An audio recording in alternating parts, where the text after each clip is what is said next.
விதவிதமான உணவுகளை சாப்பிட்டு அதை வீடியோவாக பதிவேற்றுவதை வழக்கமாக வைத்திருப்பவர் யூடியூபர் இர்ஃபான். இவரின் இர்ஃபான் வியூஸ் என்ற யூடியூப் சேனலுக்கு 40 லட்சத்திற்கும் அதிகமான சப்ஸ்கிரைபர்கள் இருக்கின்றார்கள். இதனால் தினமும் வித்தியாசமான முறையில் ஏதாவது ஒரு வீடியோவை தயார் செய்து அவற்றை சேனலில் பதிவேற்றம் செய்யும் இர்ஃபான் அவ்வப்போது சினிமா ப்ரமோஷன் முதல் அரசியல் பிரபலங்கள் வரை நேர்காணலும் செய்து வருகின்றார். வாழ்க்கையில் எப்படியாவது முன்னேற வேண்டும் என்று கடுமையாக உழைக்கும் பல இளைஞர்களுக்கு மத்தியில் சிறு வயதிலேயே தனி திறமை மூலம் வளர்ந்து உலகின் பல்வேறு நாடுகளுக்கு பறந்து தற்போது 10க்கும் மேற்பட்டவர்களுக்கு சம்பளம் கொடுக்கும் வகையில் வளர்ந்த இவர் என்னவோ அவ்வப்போது செய்யக்கூடாத சில வேலைகளை செய்து சிக்கலில் மாட்டிக்கொண்டு மன்னிப்பு கேட்பதில் கில்லாடியாகவே இருந்து வருகின்றார். மூதாட்டியின் விபத்து முதல் தனக்கு பிறக்கும் குழந்தை ஆணா அல்லது பெண்ணா என்பதை அறிவிக்கும் வரை பல சர்ச்சையில் சிக்கிய இர்ஃபான் இனிமேல் சிக்கலுக்குள் சிக்காமல் சிக்கல் பக்கமே வராமல்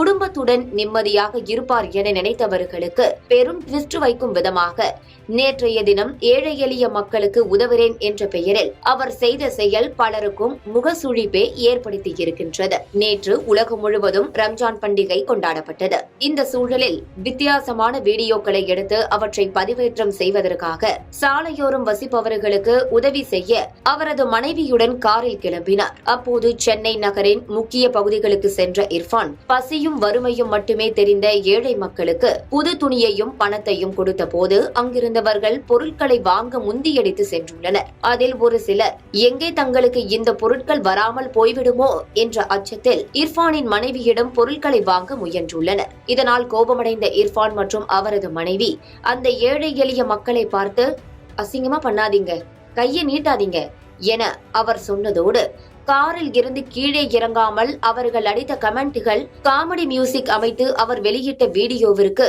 அப்படி என்ன பணக்கார திமிர் என பலர் சமூக வலைதளத்தில் பதிவிட்டு வருகிறார்கள். இர்ஃபான் செய்த இந்த செயலை பலரும் கண்டித்து வரும் நிலையில் விஜய் பார்வதி இர்ஃபானை விளாசியபடி பேசிய வீடியோ ஒன்றை பதிவிட்டுள்ளார். இது தொடர்பாக பேசிய விஜய் பார்வதி, இவர் பெரிய ஜமீன் பரம்பரை, கார்ல இருந்துகிட்டேதான் சேவை செய்வாரு, மனைவிய பாதுகாப்பா வச்சுக்கணும்னா வீட்லயே விட்டுட்டு வந்திருக்கணும். ரத்தன் டாடா தான் வைத்திருந்த பெரும்பாலான சொத்துக்களை ஏழை எளிய மக்களுக்காக கொடுத்துவிட்டு இறந்தார்.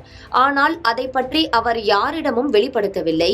புது பணக்காரன் ஆனாலே இப்படித்தான், அவனுக்கு அவ்வளவுதான் மூளை, இவனை போன்றவர்களை ப்ரமோட் செய்து நாடு நாசமாக போகிறது என்று தனது ஆதங்கத்தை கொட்டி தீர்த்துள்ளார். பசியும் வறுமை மட்டுமே தெரிந்தவர்களுக்கு உதவி செய்கின்றேன் என்ற பெயரில் அவர்களை மோசமாக பேசும் இர்ஃபான் இனிமேலாவது சிக்கலில் சிக்கிக் கொள்ளாமலேயே இருக்க வேண்டும் என பலரும் கடவுளிடம் வேண்டிக் கொள்வதாக சமூக வலைதளங்களில் பதிவு செய்து வருகின்றனர்.